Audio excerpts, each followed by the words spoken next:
Bonjour Philippe Bouvard, 50 000 articles, 8 000 émissions de télévision, 20 000 émissions de radio, vous êtes véritablement l'homme des records. Et voici les grosses têtes qui sont là. C'est parfois arrondi aux chiffres supérieurs. Oui, mais c'est pas loin de la vérité. Parce que je vous montre ça, c'est quand même l'émission de tous les records. C'est seulement le 6e de la série. Hein. C'est le 6e almanach des grosses têtes. Mais c'était un pari, pour ne pas dire un challenge, un défi, que de transposer une émission qui, par définition, est parlée en un livre qui, par définition, est imprimé.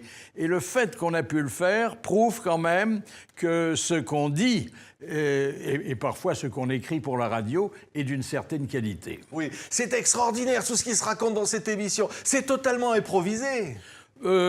C'est improvisé pour mes complices, c'est improvisé pour mes invités, et de ma part, ça exige une grosse préparation. Oui. Parce que j'ai une faiblesse, je ne pose aucune question dont je ne connaisse préalablement la réponse. C'est mieux quand on connaît les réponses à l'avance, c'est comme avec les politiciens, hein. Ouais.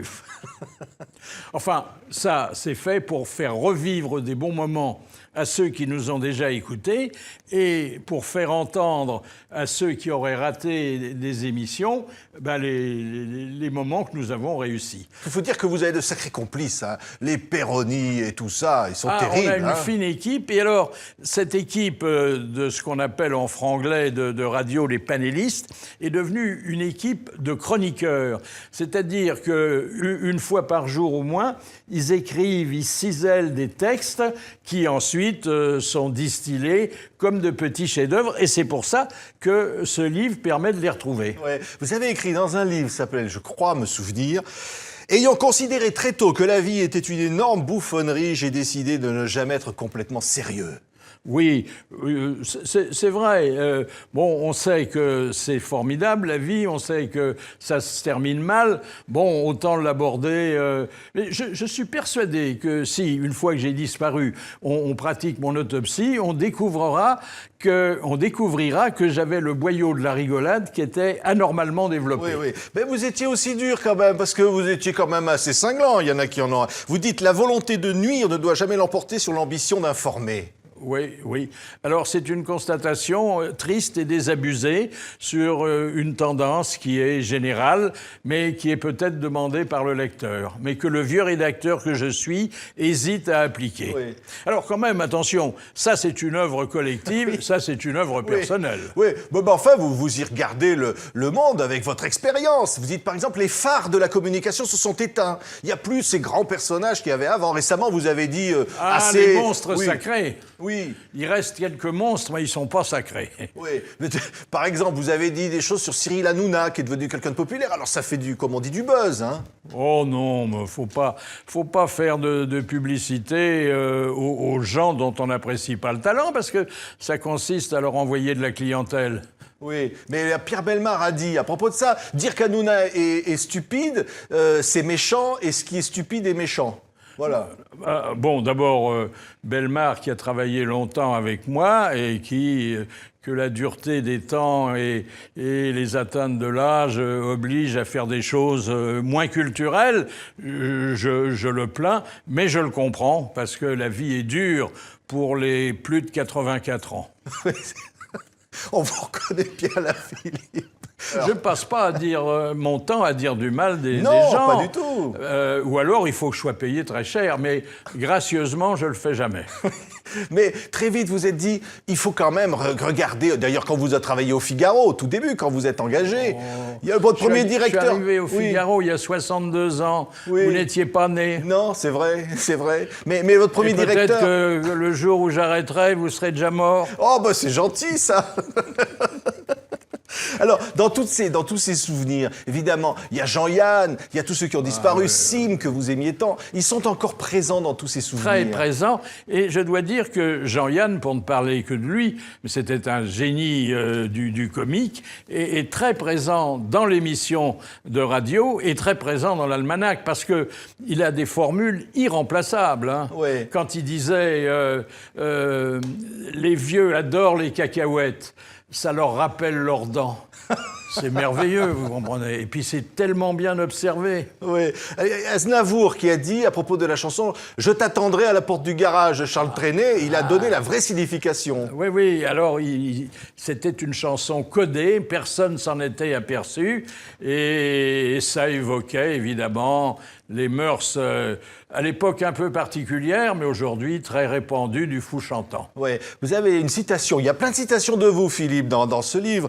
Vous dites « Aujourd'hui que tout le monde grimpe sur tout le monde, ça finit par ressembler à des pyramides ». Vous dites quand même, c'est la société qui le alors veut. c'est une vue sexuelle et optimiste du monde. Bon, le fait que tout le monde grimpe sur tout le monde, bon, ça n'a qu'à regarder notre société. Dans les journaux People, ils n'ont plus assez de pages pour relater les rencontres, les ruptures aussi. Donc, je souscris même à une définition dont je ne suis pas l'auteur, et qui disait « Notre société ressemble à un hôpital dont les malades changent frénétiquement de lit ». Il y a beaucoup de connotations drôles et un peu sexuelles, Philippe. À un moment dans une conversation, parce qu'il y a plein de conversations des grosses têtes qui sont retranscrites dans ce livre, vous y racontez qu'évidemment les scientifiques se sont penchés sur la première fois sexuelle évidemment, et que tout le monde s'en souvient toute sa vie. Vous dites, moi la seule chose dont je me rappelle c'est le prix. Oui. Alors écoutez, je peux vous dire que de prétendre que cet almanach est un peu sexuel est très méchant, parce qu'il l'est beaucoup. Oui. Mais beaucoup, beaucoup, beaucoup. Mais pourquoi ? Parce que le sexe est autour de nous, parce que, et là je redeviens presque sérieux, le tempérament français a permis de dédramatiser ce qui fait pleurer les anglo-saxons, nous fait rire. Alors on fait l'amour de la même façon, on doit avoir les mêmes performances, les mêmes pannes, mais nous, au moins, on sait en rigoler. Et on rigole toujours des mêmes choses, Philippe. Il y a l'humour français. On a voulu vous mettre à un moment, dire « Ah ben vous êtes dépassé par l'âge, on veut vous enlever ». Mais non, les gens vous veulent encore. C'est-à-dire c'est toujours là. Oui, le comique a un petit peu évolué. Il est devenu plus politique, hein. Mais on crache pas sur ce qu'on a adoré.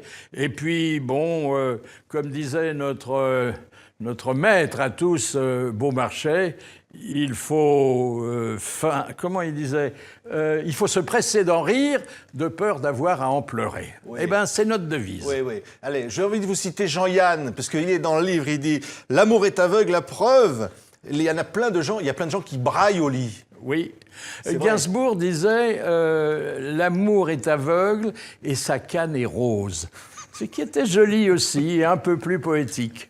Vous avez toujours aimé rire, Philippe. Je veux dire, à l'école, vous racontez dans ce livre qu'un jour, vous avez mis des pommes de terre sur votre table d'écolier en disant c'est Georgette qui a perdu son soutien-gorge. Attendez, c'était à l'école de journalisme et ça m'a valu d'être fichu à la porte, évidemment. Bon, j'avais trouvé dans la rue un filet à provisions avec des vieilles patates. Et je l'avais caché sous mon pupitre et puis... Quand le cours du CFJ, qui était une grande école, a commencé, j'avais une voisine qui est devenue célèbre, une historienne célèbre, Georgette Elget, mais qui était déjà très opulente, et j'ai fait semblant de ramasser quelque chose sous la table, j'ai élevé le sac de pommes de terre et j'ai dit « Mais sérieux, je crois que Georgette a perdu son soutien-gorge ». Le lendemain, j'étais viré. C'est terrible. Parce qu'il faut quand même se souvenir, il y a parfois de l'humour involontaire. Un jour, vous êtes jeune, vous allez rencontrer la femme de René Coty, vous lui annoncez que son mari a été élu président de la République, et vous lui posez la question, qu'est-ce que vous allez faire ? Elle vous répond, je vais lui faire une tarte. Oui, mais parce que... D'ailleurs, c'était un couple merveilleux et qui a réhumanisé la fonction présidentielle. Quand on a élu quand on a élu René Coty au 13e tour de scrutin au Congrès de Versailles, personne ne savait qui c'était. Il n'y avait pas une photo de lui dans les salles de rédaction. Et comme j'étais le Benjamin des journalistes, on m'a dit va prévenir sa femme parce qu'elle n'a pas le téléphone. Il n'avait pas de voiture non plus. Oui. Alors je me suis présenté, j'ai frappé à la porte et j'ai dit ce que j'étais chargé de dire. Madame, je vous annonce que votre mari vient d'être élu président de la République. Et je lui ai dit, qu'est-ce que vous allez faire? Et c'est là qu'elle m'a dit, la phrase est demeurée historique, et je la certifie, puisque j'en étais le premier bénéficiaire, je vais lui faire une tarte. Est-ce que vous savez, Philippe, comment faire durer le plaisir en amour? C'est dans le livre, et c'est Jacques Maillot qui répond. Si vous pensez à Mireille Mathieu, vous vous retenez toute l'après-midi. Oui. Non, mais alors j'ai été méchant avec Mireille Mathieu et je m'en suis repenti. Je vais vous dire pourquoi. Lorsqu'elle a reçu la rosette de la Légion d'honneur, elle avait droit à quelques invités. C'est le président Sarkozy qui lui remettait la rosette et elle a demandé que sa famille vienne et j'étais la seule personne qu'elle avait invitée et qui n'appartenait pas à cette famille. Alors j'ai dit quand même qu'elle était très fair-play. Ouais. Et Brigitte Bardot, c'était une de vos premières victimes, entre guillemets. Elle vous est tombée dans les bras. Pendant 50 ans, elle m'a évité, j'ai parlé d'elle pas très gentiment, alors que j'avais une énorme admiration, à la fois pour sa beauté, pour son talent et son intelligence. Et puis, un jour, j'avais écrit dans mon bloc-notes du Figmag, j'ai beaucoup d'admiration pour Brigitte Bardot, parce qu'il y a un demi-siècle qu'elle réussit à m'éviter.